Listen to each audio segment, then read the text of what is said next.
Hi guys, आप सभी का स्वागत है। चलिए शुरू करते आज का एपिसोड बिना किसी देरी के। चैप्टर की शुरुआत में हम लोग देखते हैं कि फिर उन दोनों बूढ़े इंसान में से एक कहता है, क्या हेवनली ड्रैगन वापस आ गए। वो बच्चा कहता है कि इसमें कोई आश्चर्य की बात नहीं है कि तुम्हें लोगों को पता नहीं है, क्योंकि उसका ये वार जल्दी खत्म हो गई थी। उसका इन्फ्लुएंस बहुत ही अच्छा है।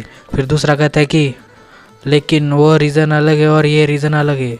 क्या इसी वजह से हमें भी यहाँ से जाना पड़ रहा है। वो बच्चा कहता है कि ये तुम्हारा फॉल्ट है। तुम लोग बहुत ही ग्रीडी हो चुके थे कुछ डिसाइबल्स के लिए। एक कहता है कि हमने खुद को रिवील नहीं किया। दूसरा कहता है कि किसी ने हमें नहीं देखा। फिर वो बच्चा कहता है कि ये तुम लोगों को लगता है नो गैंग जंग के बारे में क्या। फिर उनमें से एक कहता है कि तुम्हें क्या सच में लगता है वो लड़का हम मुंह खोलने की हिम्मत करें। फिर दूसरा कहता है कि हाँ, हमने उसे कहा था कि इसे किसी को न बताए।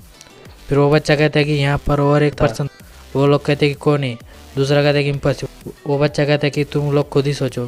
फिर वो दोनों एक दूसरे से माइंड टू माइंड बात करने लगते हैं। एक कहता है कि तुम्हें कौन है, दूसरा कहता है कि मुझे नहीं। फिर अगले सीन में हमें दूसरी जगह दिखाया जहाँ पर वो एसोसिएशन जो डेथ एसोसिएशन के थे उन लोगों को सभी को मार दिया होता है। यहाँ पर एक और इंसान है जिसके अगेंस्ट तुम लोगों का ग्रज है। इस बार उसकी पहचान उजागर हो गई और किसी ने उसकी हत्या कर दी है। वो बच्चा कहता है। फिर अगले सीन में हम लोग देखते, वो बच्चा कहता है कि तुम लोग क्या तुम्हें अच्छा नहीं लग रहा है घर वापस जाने के लिए, घर वापस जा रहे हो इसलिए। अगर हमारे पास बच्चे होते तो। फिर वो बच्चा कहता है कि तुम लोग चिंता मत करो, मैं इसके बारे में फादर से बात करूँगा। फिर उनमें से कहता है कि क्या तुम सच कह रहे हो। दूसरा कहता है क्या तुम प्रॉमिस करते हो। फिर वो बच्चा कहता है कि यहाँ पर अब ऑलरेडी 5 साल हो चुके हैं जब से तुम हेवनली ड्रैगन एसोसिएशन के अंदर आए हो। फादर रिग्रेट करते तुम लोगों को यहाँ पर भेजने के लिए। इससे अच्छा होता कि किसी और को भेज दे। फिर वो दूसरा बूढ़ा कहता है कि रिग्रेट, उसे किसी बात का रिग्रेट होगा। हैंगबंग, तुम्हें अपने फादर के बारे में पता नहीं है। वो बच्चा कहता है कि तुम लोग बस मुझ पर ट्रस्ट करो, मैं अपनी बात का पक्का हूँ। फिर वो दोनों माइंड टू माइंड कहते कि शायद ये कर सके। हैंगबंग बहुत ही अच्छा बच्चा है। क्या आप पूरी तरह से भरोसा करते हैं नो गैंग जंप पर। क्या वो वास्तव में आपका प्रस्ताव उसने ठुकरा दिया। फिर उन बूढ़ों में से एक कहता है कि वो बास्टर्ड एक बियर की जैसा है, भालू की जैसा।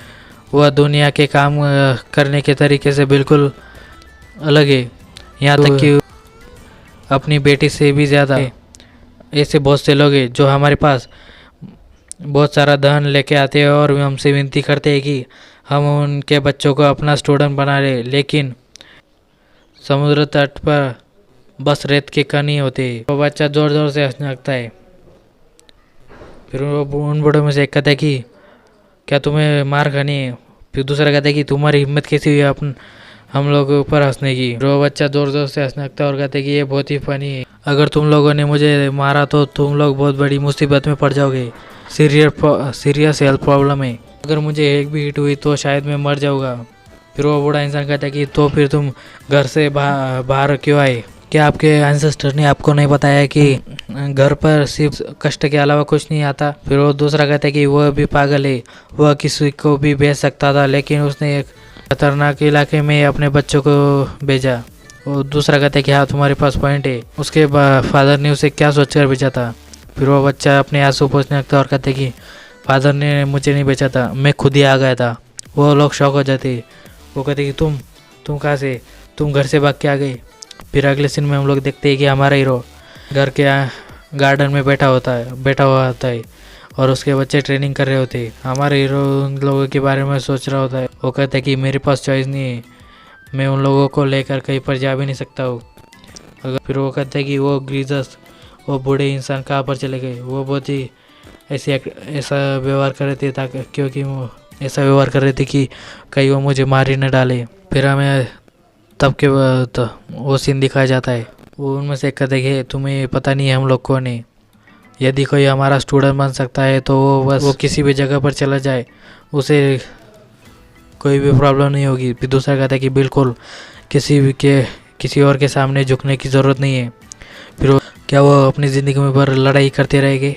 फिर वो बूढ़ा इंसान कहता है कि तुम्हारी इतनी हिम्मत कि तुम हमसे ऐसी इस तरह बात करो। फिर वो बच्चा हमारी हीरो कहता है कि यह सच है, उन्होंने इसे सिखाई इसलिए उन्हें इसका उपयोग करना होगा। और क्या इसी जगह के अलावा वे इसे कहीं और पा सकते हैं? फिर वो बूढ़े इंसान के शक्ल रखते और कहते कि क्या आप अपनी मार्शल आर्ट की तुलना कर रहे हैं हमसे? बिगड़ा हुआ बच्चा है। हमारी हीरो कहता है कि वो लगभग सेम है। फिर वो दोनों उसके ओर पढ़ने लगते हैं। हमारी हीरो को उनके बारे में सोच कर ही वो काफना उसे उसकी तबीयत बिगड़ने लगती है, लेकिन फिर भी वो मेरे बच्चों की सेवर है। फिर वो कहता है कि तो भी ठीक है, जबकि मैंने डिसाइड कर लिया उन लोगों को मार्शल आर्ट सीखने देने का, तो फिर मुझे भी उन लोगों को सिखाना चाहिए। फिर अगले सीन में हम लोग देखते हैं कि हेवनली ड्रैगन टांग मुंग भी कहते कि उसकी रिलेशनशिप कैसी है हम लोगों के साथ, क्या उस बच्चे ने ऐसा कहा? फिर वाइस ड्रैगन कहते कि वह इतना शांत था कि मुझे भी विश्वास नहीं हो रहा था कि वह इतना यंग है। हेवनली ड्रैगन कहते कि भले ही वह यंग हो, ऐसा प्रतीत होता है कि वह अपनी ब्लड लाइन को उसके इनोसेंट फेस के चक्कर में मत पड़ना। फिर वो वाइस ड्रैगन कहते कि क्या उस बच्चे के कोई और पहचाने जिससे मैं अनजान हूँ? हेवनली ड्रैगन कहते कि ये अच्छा होगा तुम नहीं जानो। फिर वाइस ड्रैगन कहते कि हेवनली ड्रैगन आप ऐसा कैसे कह सकते? हेवनली ड्रैगन कहते कि यदि आप जानते हैं तो आप निस्संदेह कुछ योजना बनाएंगे, और यदि आप बताई गई योजना घटित हुई तो साल्मा एसोसिएशन के प्रति अपना दृष्टिकोण बदल देगा। क्या आपको लगता है कि हम इसे अभी संभाल सकते? वाइस ड्रैगन कहते कि हम इसे संभालने की कोई आवश्यकता नहीं है। अगर यह साल्मा एसोसिएशन की बात है तो कई लोग मौके के लिए बैठे हुए हैं, वो लोग अपना समय बर्बाद कर रहे हैं। यदि हम उन्हें अच्छी तरह समझते हैं, वो कहते कि दूसरे आदमी की ब्लड से हत्या करना मारना उसकी स्पेशलिटी है। वाइस ड्रैगन कहते कि हेवनली ड्रैगन एसोसिएशन, आप क्या जानते हैं साल्मा एसोसिएशन के लीडर कौन है? वो कहते कि मैं जानता हूँ, लेकिन आपको पता नहीं होना चाहिए। वाइस ड्रैगन कहते कि आपका इससे क्या मतलब है? फिर हेवनली ड्रैगन कहते कि तुम्हें क्या लगता है इस दुनिया के अंदर कितने लोग जो है साल्मा एसोसिएशन के लीडर की आइडेंटिटी जानते हैं? ये 100 से ज़्यादा थे, लेकिन अब अगर ऐसा है तो बिना किसी शक की वह अफवाह थी। अफवाह फैलने से पहले ही उन सभी का उसके द्वारा मार दिया गया था, और अब बस 10 बचे। क्या तुम्हें पता है मुरिम इस स्टेट में कैसे आ गया, करंट स्टेट में? फिर वाइस ड्रैगन कहते कि क्योंकि शाओलिन बड़ी सेक्ट्स और शाओलिन वुडांग और हाउशान उन लोगों ने सडनली अनाउंस कर दिया कि वो लोग अपनी एक्टिविटीज़ बंद कर रहे हैं मुरिम से, और इसी वजह से मीडियम और स्मॉल फैक्शन की भी फाइट होने लगी प्रॉफिट्स के लिए। और इस दौरान एसोसिएशन ने उन सभी को असैसिनेट कर दिया। तो आपका मतलब है कि क्या आप जानते हैं कि इस संप्रदाय है जो बस बचे 10 में से सर्वश्रेष्ठ थे, उन्होंने अचानक खुद को दुनिया से अलग क्यों कर दिया? बैंडिट्स और मर्चेनरीज उन लोगों को सप्रेस कर दिया गया इम्पीरियल रूल के दौरान, और ये सडनली रैम्पेज हो चुका था इस अपॉर्चुनिटी के बाद। और ये सभी छोटे मोटे फैक्शंस और सेट्स ने प्रॉफिट्स के लिए फाइट करना शुरू कर दी। हेवनली ड्रैगन कहते तुम्हें नहीं लगता कि ये बहुत ही जल्दी से ख़त्म हो चुका था? जल्दी हुआ। वाइस ड्रैगन कहते कि इम्पॉसिबल, एक अकेला पर्सन ऐसा कैसे कर सकता है?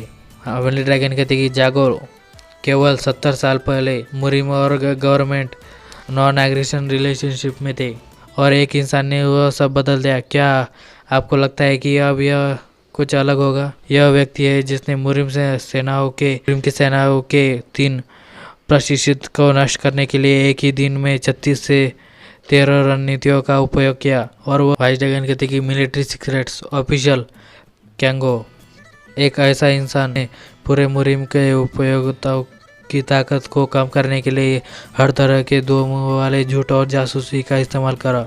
और आप कह रहे हैं कि यह सभी घटनाएं उस साल्मा एसोसिएशन से रिलेटेड है? हाँ, क्योंकि उस आदमी ने जिंगा की जगह ले ली। यहाँ तक कि मुझे भी ठीक नहीं पता है कि उसने यह कैसे किया, लेकिन उन्होंने यह कार्यभार संभाला। और सच्चाई यह है कि 10 सबसे बड़े मुरिम सेट्स में से 4 ने खुद को सील कर लिया, और उसके बाद हम इस तरह बढ़ गए। इम्पॉसिबल। हेवनली ड्रैगन कहते कि प्रॉब्लम यह नहीं है कि जिंगा की जगह ले ली गई, बल्कि यह है कि उसका अंतिम लक्ष्य अलग है। उसका गोल है मुरिम का एनालाइजेशन करना, मुरिम का खात्मा करना। वाइस ड्रैगन कहते कि उसने ये कैसे किया। हेवनली ड्रैगन कहते कि किसी को नहीं पता, यही कारण है कि अभी तक कोई बाहर नहीं आया है और साल्मोसेशन के हमलों में मारे गए हैं। अब क्या आप समझ गए कि मेरी क्षमता के कैलिबर भी चुप क्यों रहते हैं और कार्रवाई नहीं करते हैं, जबकि हम जानते हैं कि साल्मोसेशन किस प्रकार की जगह है। फिर इतने में ये एपिसोड ख़त्म हो जाता है। प्लीज़ दोस्तों लाइक करें, सब्सक्राइब करें, शेयर करें।